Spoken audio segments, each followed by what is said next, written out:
కళ్యాణదుర్గం పట్టణంలో ఖచ్చితంగా అభివృద్ధి చెందాల్సిన అవసరం ఎంతైనా ఉంది. ఇది మీకు చాలా సందర్భాల్లో కూడా చెప్పాం. అన్ని చోట్ల రాయదుర్గం కావచ్చు, ఉరవకొండ కావచ్చు, మడకశిర కావచ్చు, మన చుట్టుపక్కల 3 ప్రాంతాలు కూడా అభివృద్ధి అయ్యాయి. అన్ని చోట్ల కూడా మంచి రోడ్లు ఉన్నాయి. చాలా మంచి వాతావరణం కూడా ఆ ప్రాంతాల్లో ఉంది. ఎక్కడ కూడా ఇంతవరకు 2009లో మనం మున్సిపాలిటీగా కళ్యాణదుర్గం రావడం జరిగింది. మధ్యలో మన చైర్మన్లుగా ఉన్న వైపీ రమేష్ కావచ్చు, లేదా బిక్కి రామలక్ష్మమ్మ కావచ్చు, అభివృద్ధి చేయడం జరిగింది. తర్వాత ఎక్కడిదక్కడ అభివృద్ధి కుంటుపడడం కూడా జరిగింది.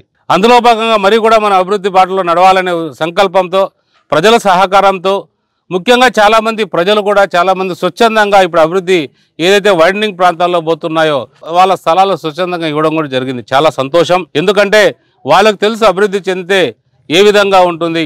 మనం డ్రైనేజ్ కాలువల్లో నడిచాం, బురదలో నడిచి కూడా మన షాపులు లేకపోయి మనం చూడాల్సిన పరిస్థితి ఉంది. అలాంటి పరిస్థితి నుంచి బయట పడుతున్నాం కాబట్టి మనం సహకరించాలని ప్రతి ఒక్కరు కూడా సహకరించారు. వాళ్ళందరికీ కూడా ధన్యవాదాలు తెలియజేస్తున్నాం.